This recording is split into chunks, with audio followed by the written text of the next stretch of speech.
Hello, everybody. Supper Toad Productions here, and today we have.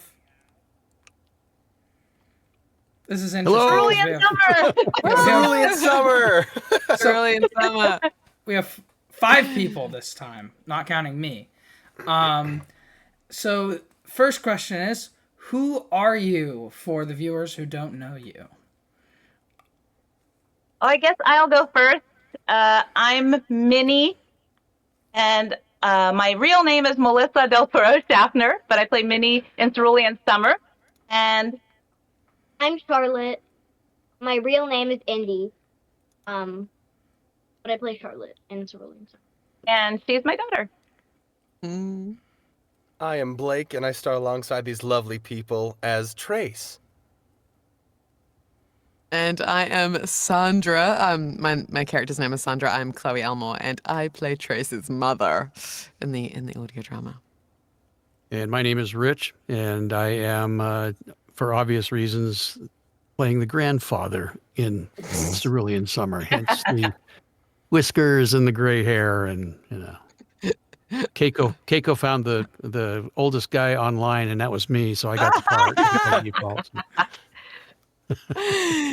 Keep telling yourself that. No. So whoever wants to answer this question can answer it, but explain Cerulean Summer to the viewers. Melissa, I think How that might to be up to explain? you. I mean, you should start. I think That's that's a because Melissa you're question. the main character. Mm-hmm. Well, I'm happy to start off that question.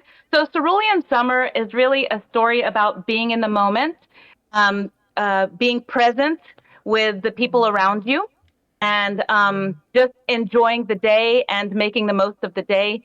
It's a very heart-touching a story about friend group summer together. It's about my character remembering the summer that she had in Cerulean and about all the crazy things that happened. And I don't want to do any spoilers, but there were some crazy things that happened and some surprises that were heartbreaking surprises. But Minnie's character is very resilient, and I apologize for the alarms in the background. We're in New York City right now. No problem. So, yeah. So another question. Yeah, and I'll just Sorry. add on to that. I think it's like this universal core message that none of us know how long we've got to live. Like none of us know. We don't have tomorrow guaranteed us. We don't have anything guaranteed us. We can hope and pray that we've got a long, healthy, wonderful life ahead of us. But, the tragedies happen. And I think exactly like Melissa said, that being present in the moment, because the moment is the only thing we can be sure of is that we're alive right now. And I think this message that all humans need to know, instead of future tripping or regretting the past, just going, can I really eke all the juice out of life right now and love the people who are in my life right now and not wish for some day that may never come, or angst over something that I've done in the past, or I think for me, it's always a sort of a really salient point and a sobering truth that, am I ever really living in the present, or am I just waiting for the next thing and the next thing and the next thing, and watching my life actually pass me by because I've never been fully present in the moment? And like allowing pain to sort of soften us and shape us and open up our hearts rather than shut down our hearts. It's like if tragedy can strike and pain can come, maybe it'll allow us to love other people more deeply rather than retreat into our little shell. So I think those are certainly, at least from my perspective, some really, key kind of like themes that I hope people can sort of take away as well. Yeah, at least that's what I'm going to take away from it. Yeah. So who do you each play, and what is their role in the story, without major spoilers? I can start this one if you guys want. So I play Papa, or the grandfather, for again obvious reasons.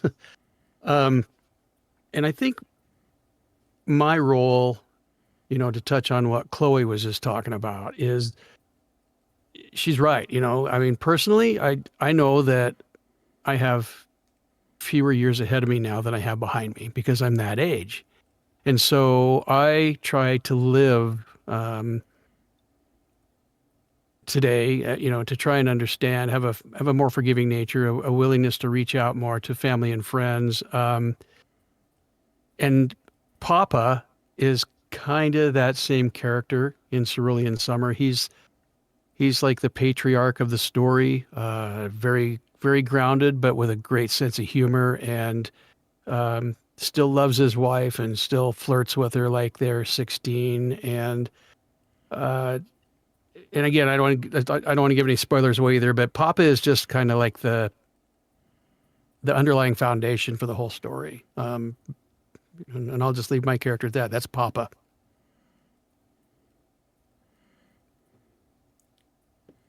Awesome. I guess I can go next if you would like.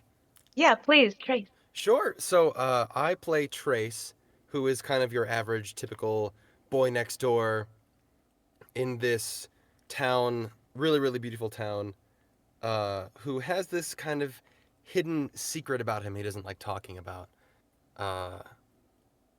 which really resonates with the story as a whole as it goes on, which you'll see. It is very, very, very interesting coming from that. But he is also Minnie's best friend for the summer, and we'll definitely see more of that.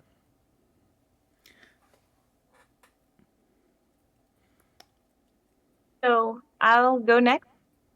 So Minnie is the main character, and the story is told from her point of view as an adult of her 16 or 17.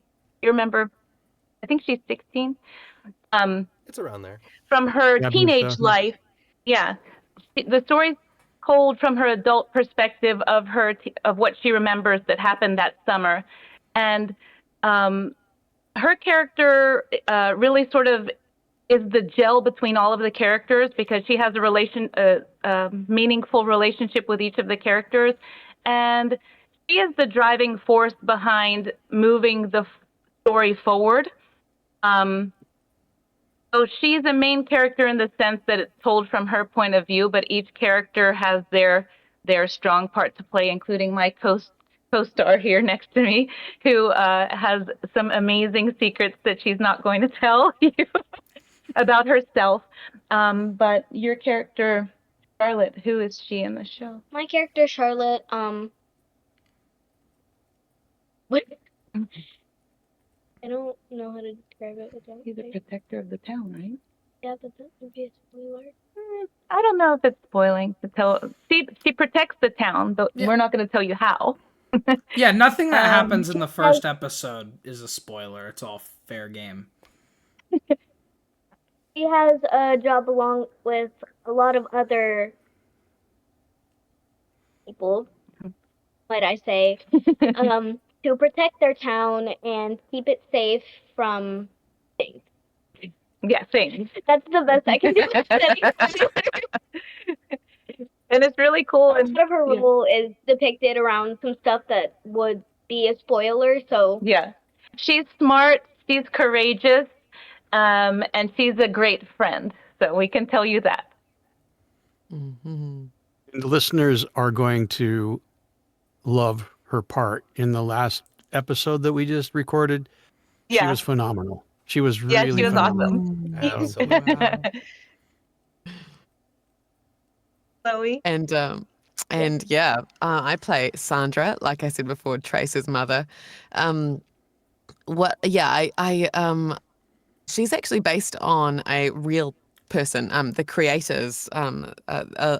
creator's mother, I believe. She's loosely based on her personality, and things are loosely based. So it's quite a great privilege for me to play someone who is very, very precious to Keiko.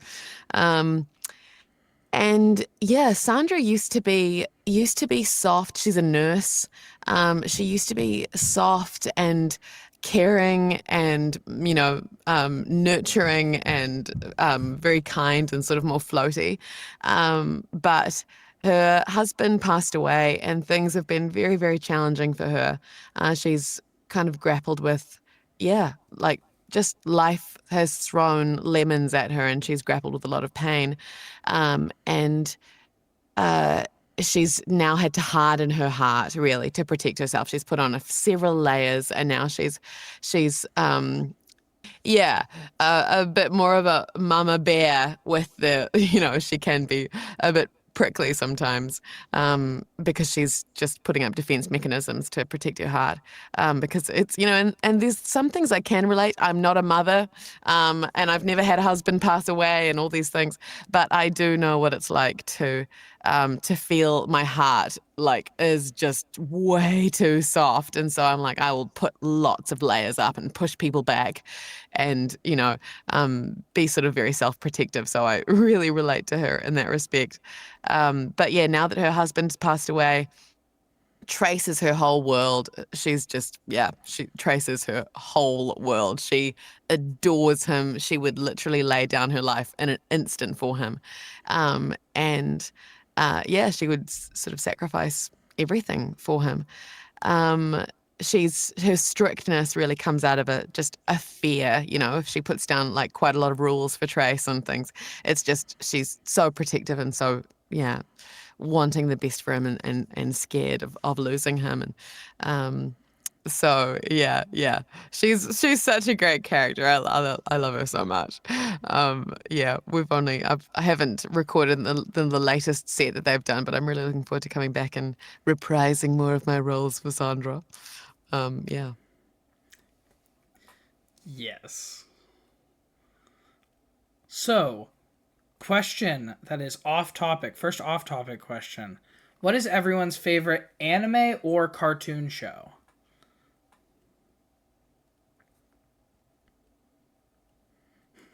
What's anime?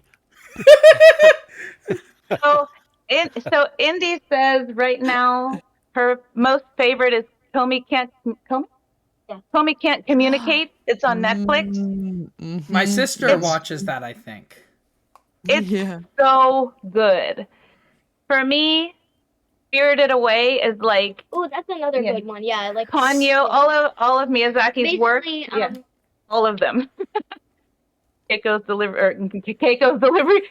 delivery service. Kiki's delivery service. Keiko, you have a new delivery service. Just clarifying this now, as there might be some context missing for people who aren't really familiar with Cerulean Summer. Keiko is the creator of Cerulean Summer, and that's who everyone is referring to when they talk about Keiko. Basically, though, anything, made by him. Yeah, because we love him. Yeah. Yep. They have Ghibli Fest going on right now, so we went to see Ponyo in the theater. Studio Nice. Ghibli thing. We love Studio Ghibli. Yeah, totally. Yes, I love Studio Ghibli. I think 2 years ago, I saw Kiki's Delivery Service in theaters, and that was awesome. Oh, you did? It is so beautiful when they put it real big like that. Yes. Like, I watched them when I was a lot younger, and I've watched them more recently, but I never realized how better it is. Like, big screen. Like, so good. It feels that made Kiki's Delivery Service my favorite Studio Ghibli movie, and I everything better. Yes, I want to experience all of those movies like that because they are so much better. I told Keiko we want to experience Cerulean Summer like that too, so maybe we can rent a theater one day. Yes. I've recently, since being a full-time voice actor for 3 years, I used to I love watching like cartoony type things when I was growing up, and when I was not growing up, when I was well past growing up.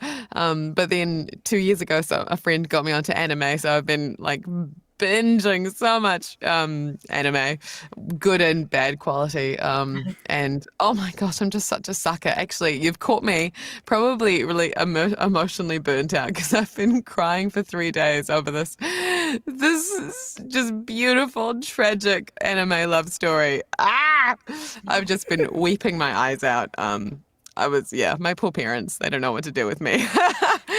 They're like, you're grieving the loss of loved ones, Chloe. I am. But I love, I guess I love things that make me sad. I love Violet Evergarden. That was probably one of the first animes that I really got into. Violet Evergarden, yeah. Beautiful, like We watched that. style of artwork. Yes, yes. There's a lot of them. There's like 3 movies and a series, and but yeah, I love it so much. And there's a lot of other things. I've also watched Komi Can't Communicate. I've watched so many things. Crazy, Nice. crazy, We crazy, recently crazy. began watching Violet Evergarden. Yeah. Really good show. Yeah, it's Violet so good. Evergarden. It's so good. Really good. Oh god, yeah. I love Yona of the Dawn as well. It's epic, more an epic kind of tale. It's not very well known. I watch a lot of the more obscure things on Crunchyroll, and Nice. they hit my heart. I vicariously live through their love stories and just their overcoming the tragedies and yeah. Anyway, like Rich, what about you guys? So, anime-wise, for me, I recently watched the show Death Parade, and it's very similar to like... Oh, okay, I won't get into it because even the first episode is a huge spoiler. So, I'll start off and say Death Parade. Watch Death Parade. It's wonderful. Definitely wait till you're older to watch it, though. It is on the adult side. What do you like most about it? It explores mistakes through regular like household games. Like the first one is exploring a messy relationship through darts, which is a crazy way to phrase it if you know the episode, but they work things out. It's sad. It was yeah. But in terms of like normal American productions, Owl House. Owl House is Nice. wonderful. I have not watched Owl House, but isn't that like Gravity Falls? Oh my goodness, Gravity Falls is legendary. But yeah, Owl House is awesome too. That was one of her first favorite ones as well. Owl It's House so is good. amazing. Me and a friend binged that show over like 3 days, and we could not stop crying at the end. We were like, "It's over, I know." How about you, Rich? Well, you know, I came up in the wonderful era of the godfather of animated voiceovers with Mel Blanc and Looney Tunes. And to me, I think I don't want to get political here, but I think it's tragic that they won't let some of those cartoons be shown anymore because they're worried about, affecting people. And I grew up watching those with a younger brother, and never once did I ever think that Bugs Bunny or Elmer Fudd could knock Daffy Duck's bill to spin around his head and he would be okay, that I could ever do that to my brother, but those cartoons to me are classic. They're timeless. And the voices of Mel Blanc and June Foray and, all those people that were just making that magic back when those were first created. And those those Looney Tune cartoons started prior to World War II, and you can see the history in some of those when you actually dig into them. And it's just, I don't know, those are my favorite. I don't have a particular favorite Looney Tune character, but if I did, I guess Bugs would probably have to be at the top, and then Yosemite Sam is right there, and Marvin, I am so angry right now. The Marvin the Martian, all those, they were just all incredibly great and funny to me as a kid. And now I happen to stumble on them on YouTube or whatever, and I still watch them once in a while and just laugh because it takes me back to that time, So I agree with you that they shouldn't be removed, because even if they're like outdated, like they still exist and they were made for that time. There's no reason why stuff shouldn't be available. Worst case scenario, put a little warning saying, hey, this was made 50 years ago, 20 years ago, 30 years ago, whenever. And it wasn't made today. It's different than that then. Well, Disney actually does that. Oh, They do it on now. like They do Snow put a White. disclaimer? Sorry, go ahead, Rich. I would say, so they do put a disclaimer on them then now? Yeah, a couple of the Disney films that were made like 1950s and around, when life was just different and they had different ideas about things, and it says like this was made in a different time. I don't know, they may be changing it on the fly, so it may not be like that. But when I was watching it, they did have a disclaimer on the Disney Channel that said this is the original, so just take it with a grain of salt, kind of thing. And I think that that's good, like you want kids to know the history of how things like Betty Boop and all that. There was racism, there was sexism, feminism, but these are how the cartoons developed into what they are today. You don't want to remove the history, right? yeah. So, yeah.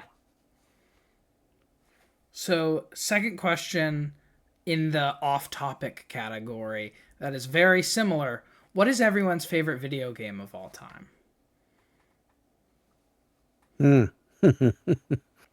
Okay. What's a video game? Video games came out when I was like 10, like Duck Hunt and stuff. Nice. Like The it was classics. so great to be able to like shoot at your TV, like with Yeah, a real, with- like, yeah. because it was so weird, and my parents were just like, go outside and play. I was like, are you kidding me? It's Super Mario Brothers. Like, no, I'm not going outside. Yeah, Super Mario was freaking awesome, and I was so bad at it. My sister, who hates video games, like clear every level like a pro, and I was like, what is happening in my life right now? Well, I remember sitting in a bar in Boise while I was going to Boise State University. Bar was called the Bronco Hut for the Boise State Broncos. And one night we went in there and they had this incredibly fantastic game called Pong, where you turned the knobs and it was ba-doop, Yeah. ba-doop. And people were lined up to play that at that point. Wow. And now you look at the games and they're like super realistic. I mean, you look at the big AAAs and modern modern Warcraft or weapons, World of Warcraft, Medal of Honor, all those games now, their graphics are just so incredibly amazing. But I guess if I was going to pick one favorite game, and it was kind of the leader and the first game in the first person shooter genre, and that was the original Doom, I think. Yes. Yeah, I used to play that at work. Yep. Yes. Network Doom, yeah. It was awesome. I own not Doom, but by the same company, Wolfenstein. I own the original Oh, yeah. Wolfenstein on floppy disk. Oh, Wow, man. that's so Yeah. awesome. And And then Duke Nukem. Remember Duke Nukem? Yes. Duke Oh, Nukem. yes. Yep. Yeah, those were fun. He says something about bubblegum. He's like, I don't remember, but that's like my favorite quote from Duke Nukem. He's like, I don't have any more bubblegum to chew.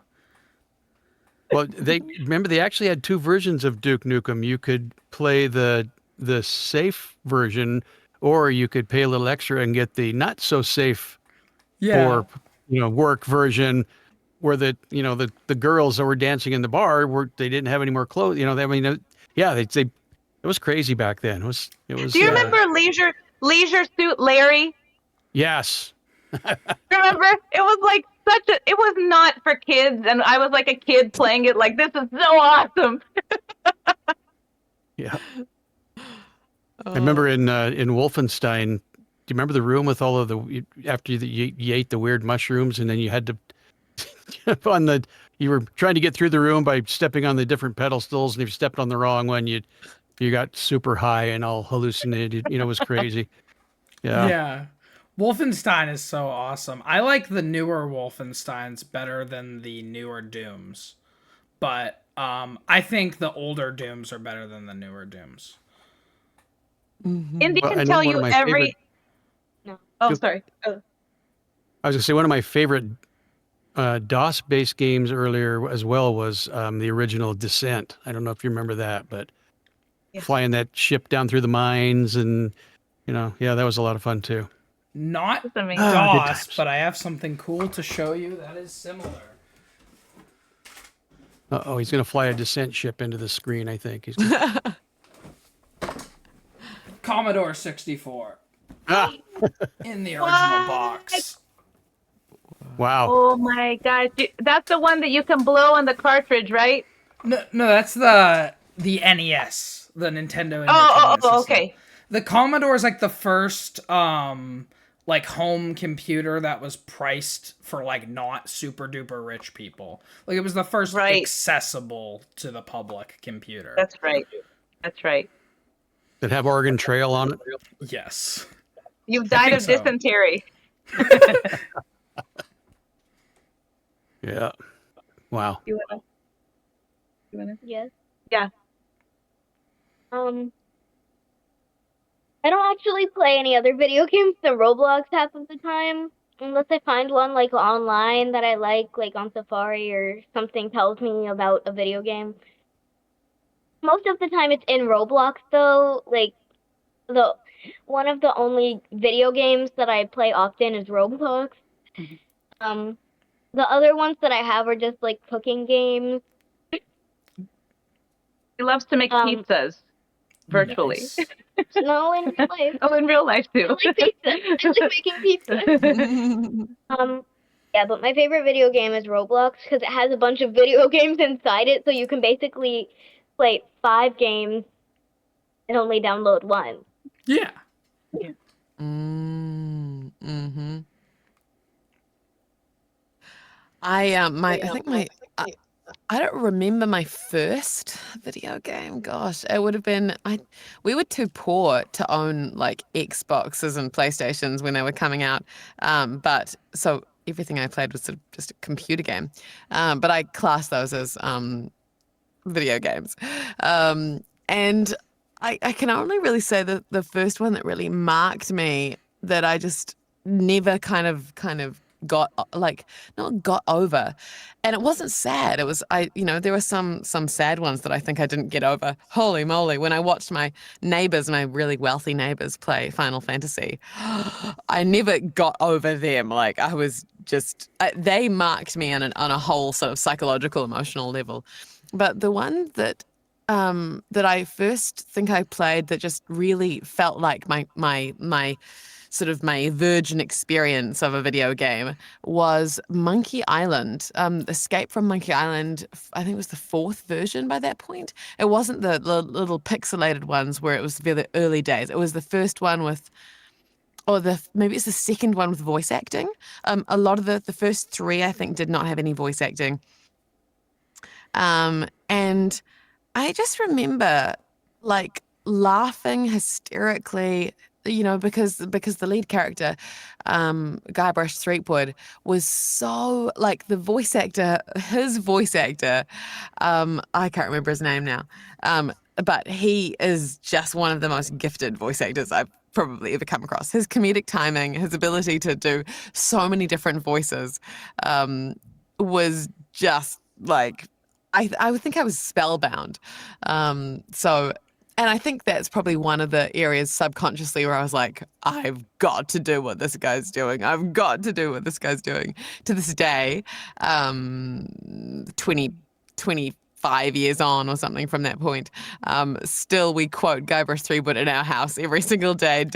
My dad, who's like 70, he quotes Guybrush Threepwood all the time. When he's going to bed every night, he's like, "Goodbye, cruel adventure game." Nah, forget it. So, these video games have really like marked our whole family, and often they're the most joyous parts of sort of interacting as a family because we've got all these in-jokes and we can, make each other laugh and bring each other joy. But yeah. So many amazing video games that have sort of probably formed all of our lives, whether we realize it or not. Yeah, gosh. I love Monkey Island. I played it with my uncle on the Xbox 360. It was I don't think it was a full-on remake. It's the same graphics and art style, just in widescreen and on the Xbox 360. And it still has all the voice acting and stuff. And I loved it. Me and him only played it a couple times, and I never actually like beat it or got too into it, but it was fun. And I have a physical copy of the PC game somewhere on my shelf. And I would go look for it, but I don't want to spend like 10 minutes looking for it. Yeah. Oh, yeah. So I would say I'm a big fan of indie games. Those are like my top favorite games of all time. So in order of like the big top 3, it would be Night in the Woods, Undertale, and then Silent Hill 2. Nice. I have not played Silent Hill or Night in the Woods. I've played Undertale. Very good games. I love recommend them. Undertale. I need to play Silent Hill because that's my dad's like one of his favorite games is Silent Hill. Very, very cerebral. Do you recommend the remake or should I go back to 100%. the original? I honestly, a controversial opinion, I think it's better than the original. Which is high praise, but I mean, 2 more endings and a bunch more scenes with Maria and all of them, which is so worth it. But oh my gosh, Night in the Woods, you have to play. It's the only game I've ever bought the collector's edition for. Nice. And that was even after I bought it initially. So it spoke to me. It's about this girl coming home from college because she dropped out, and she doesn't really know what to do with her life. So she comes back to her small town, finds a bunch of her friends are kind of beginning to make it in this world, and you just hang out with them for days and weeks on end. And then there's this other like part of the game where you have to figure out what your purpose is and kind of where you fit in this world, and it speaks to me on a different level. I love stories like that. Love that. That is awesome. I will check out Night in the Woods. I'm just looking at it now. Is she a cat? Is she the lead? Yeah. It looks like it's got some Wes Anderson sort of meets Tim Burton kind of, just 100%. visually vibes. Yeah. For sure. The dialogue is some of the best I've ever seen in any game. Wow. Voice acting? Is it voice acted? No, but that makes it extra fun because you can invite some friends over and you guys can dub the game yourselves, Yes. which is what we did, which was fun. That's so good. Yes. Probably my second favorite game of all time, or second or third. Danganronpa, just that series as a whole is amazing. The voice acting in it is amazing. It's not fully voice acted. Only like the key segments have voice acting. So I replayed those games with my friends and we did the voices while like playing, and it was the funnest thing. And I got to interview. I had my favorite character's voice actress on the podcast in December, and that was amazing because I've been playing those games since I was 9 years old with my dad, and I love those games. So that's just crazy. That was an amazing experience. I recently had the joy to work on Path to Nowhere. I don't know if you know, but it's an SRPG game. And the voice acting in that game is amazing too. It's kind of like you get guided. I downloaded it on my phone and I was playing it like just to kind of get the feel before I started doing a couple of the roles in there. And I'm just doing NPCs in that game, but it's just such a rich, visually beautiful and rich game to play. So I've really been enjoying playing that game, and as an adult, and getting to know the art and the storylines and appreciating all of that kind of stuff that goes into making games, making great games. So I have the question of all questions. I try to ask this one every time, but a few times I've forgotten. This is the question to end all questions. What is everyone's favorite pizza topping? Well, I mean, I eat pizza probably every third meal. I eat pizza as Breakfast, lunch, and dinner. As a routine. As a routine. Every other day. What is it? What's your Pepperoni. Yeah. It's pepperoni I can't live without pepperoni pizza. She physically is made of pickles and pepperoni pizza. Like that's what built her physical body. Yeah. And for me, it's Canadian bacon and pineapple. I know I'm probably gonna lose fans over that because pineapple on pizza, but I love that. I don't know what makes no me. I'm a judgment. ham and pineapple guy. I'm a ham and No pineapple guy. I judgment. love ham and Pineapple is amazing. It's so good. Yes, ham pineapple bacon. That is my favorite pizza. I love it. I love it. Like it's so Okay. awesome. My favorite pizza. Free Free. pizza. Yes. You know, there are just so, I don't know how I can't even quantify that. I've had so many great pizzas of different types in my life. Barbecue chicken pizza, taco pizza, So good. cheeseburger pizza, you know. There's a company here in Idaho called Idaho Pizza Company. Go figure. That has a garlic chicken with white sauce, mozzarella, spinach, mushrooms, truffle oil on it, and I hardly ever say this, but it's to die for. You know, it's so good. Anyway, but yeah, I mean, it's hard to for me to say one topping. So my favorite pizza is free pizza. I'm with Melissa 100% on this. I love Pineapple, ham and Canadian pineapple. bacon. That's a good night right there. Yes. Pineapple on pizza is so good, and I don't care what anybody in the audience says. You can unsubscribe from my channel. You can never watch any of my videos again. Go eat pineapple on pizza. Fight me. I've actually never tried it. She won't try it. She's like, Mom. I'm like, you just don't understand the magic. I don't actually like pineapples, like not on their own. You gotta try it on pizza. It's different. Trust me. It's different. Just Especially wait, if they young grill it Padawan. and then put it or something. It's because the thing on pizza is when you put it in the oven, there's no juice in it because the juice evaporates. So it's like good. It's a different taste. It's really good.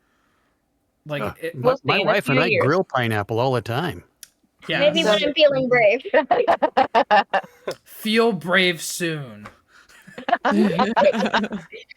It's good.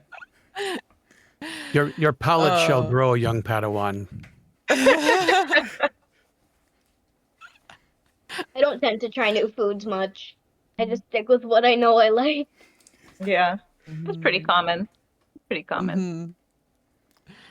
And gosh, for me, I am dairy-free and gluten-free. So I mainly just stick to like simple salads. But I think if I was not, when I didn't used to be dairy-free, just like thick cheese. Just lots and lots of cheese. Just Like not thin stuffed cheese. crust. Yeah, probably stuffed crust, but like as long as it's gooey and covering the pizza. And I also I love mushrooms. I love pesto. So I'd probably go for, I don't think anything can really beat like pepperoni and cheese. If only. But you can do cauliflower. The cauliflower, right? Can you do that? Yes. Yep, totally. It's more the cheese part, which is hard to get, in a got it. state that's like, they do like weird, in New Zealand anyway, they do weird kind of like, vegan cheeses or some dairy-free cheeses. I'm like, oh gosh. They don't melt the Oh, same gosh. though. Yeah. They're made of like coconut or soy, and I'm just like, don't even give me that Oh crap. my god, I don't know about the coconut stuff. I know, that's and a it's a no. It's a no. It's just a fat no. So, last question. If you have one thing to say to the viewers, what will it be?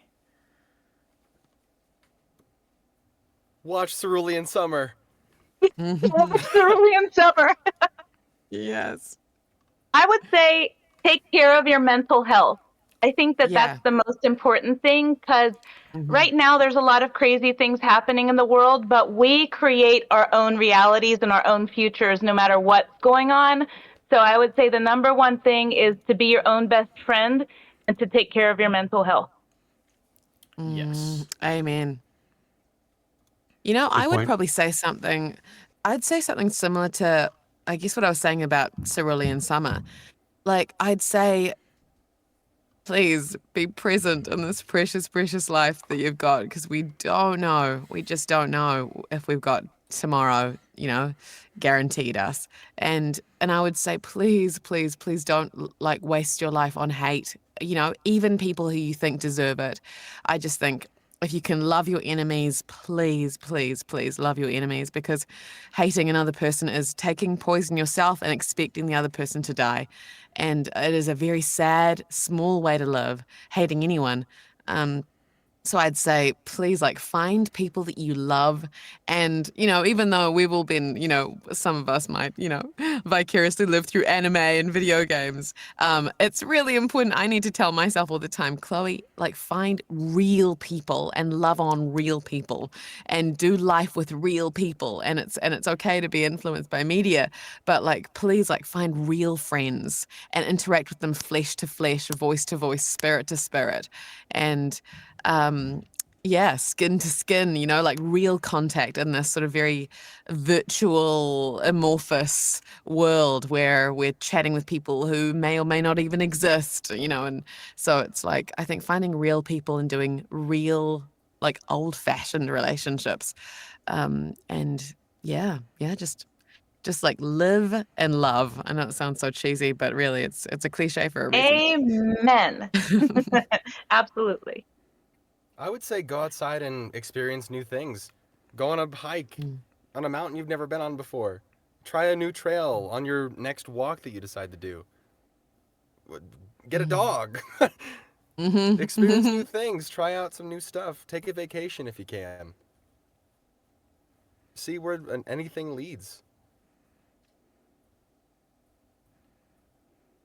I would agree with everything that my fellow cast members have said. I am the oldest person in the cast. I've seen a lot in my time. Grew up during the Vietnam War era and saw all that going on. And they say history repeats itself, and we're kind of at that point again, unfortunately. But to Melissa's point, take care of your mental health. To Chloe's point, live for the moment. I'll share something here. Melissa, and Chloe, and Trey and Blake, since we all recorded last, I had a bout with severe dehydration.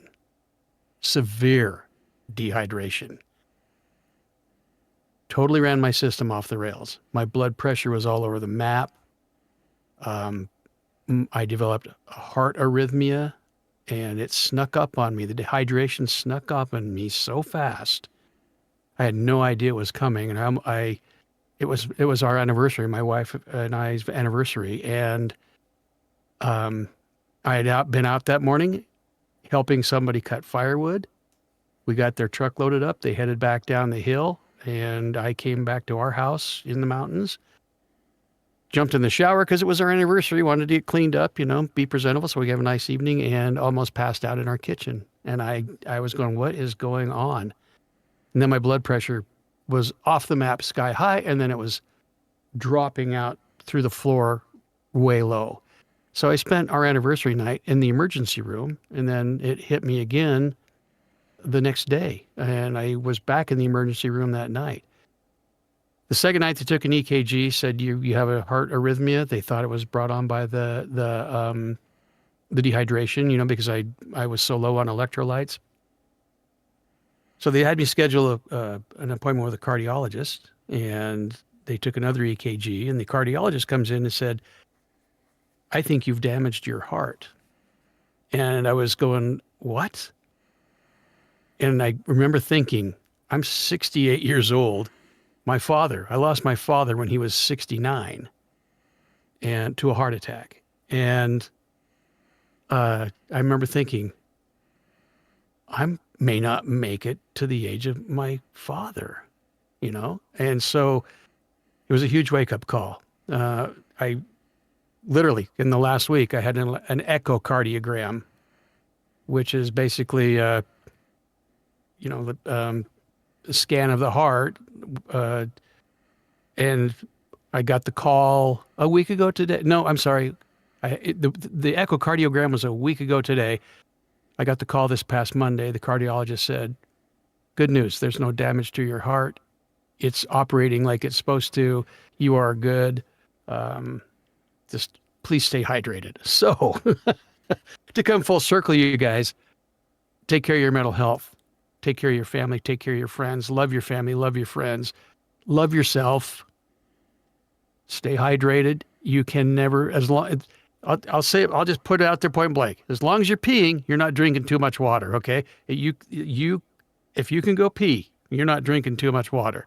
So stay hydrated and take care of yourself. Yes, drink water, very good tip. Don't drink soda. It's bad for you. I'm guilty of drinking soda. I wish I stopped. Drink water. It's better for you, and it tastes good. You could do both. You can do both. You can do both. If you have self-control. But just drink water.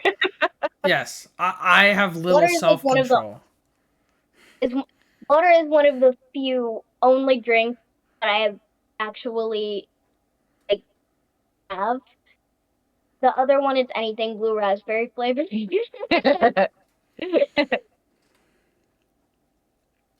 Yeah, it's yeah. Water is like one of the only things I drink. But that whole incident just made me very aware that, just to Chloe's point, we don't know. We don't know. I mean, I easily could have been gone. It rattled my cage, made me think about my grandsons, made me think about my wife, made me think about my friends, like all you people, and it's kind of where you go like, I don't know where I'm going after I'm gone. I don't, but I do know that I want the people that I've been touched by, or I've hopefully touched, to remember me in a good way and to come full circle again on that. I think that's a little bit about Papa's character in Cerulean Summer, and it's a great story. You're gonna love it if you Yeah. It's a great story. Great word. So that was an amazing episode, everybody. Thank you guys for watching, and thank you guys for being here. Check out Thank you so much. Cerulean Summer, Check out September Cerulean 25th, wherever you get your Summer. podcasts. Take care of yourself now. Dang it. Cerulean Summer. The We'll link see you there. will be in the description, assuming it's out. I don't know when episode 1 comes out. I think it's September 25th, isn't it? Mm-hmm. September 25th. Episode 1? Yeah, it's in a Yes. couple of weeks. Yeah. Yep. Yeah. Cool. I will have this out. Go check it out. Go check it whenever out. that's at. And It's on thanks everything. to Keiko. Apple Podcasts, YouTube, Yeah. the works. Yes. Yep. And a huge thank to Keiko for including all of us in this opportunity. Yeah. She's thank amazing you, to work with. If you get a chance to work with Keiko, do it. She's brilliant. She's kind. She's loving. She's honest, and you will get the correct feedback for any question you ask her. She does not blow smoke. She's amazing. So authentic. Agreed. She She'll say is. thank you to Keiko on 3. 1, 2, 3. Thank you, Keiko. Thank you, Keiko. Keiko. Agreed. She is awesome to work with.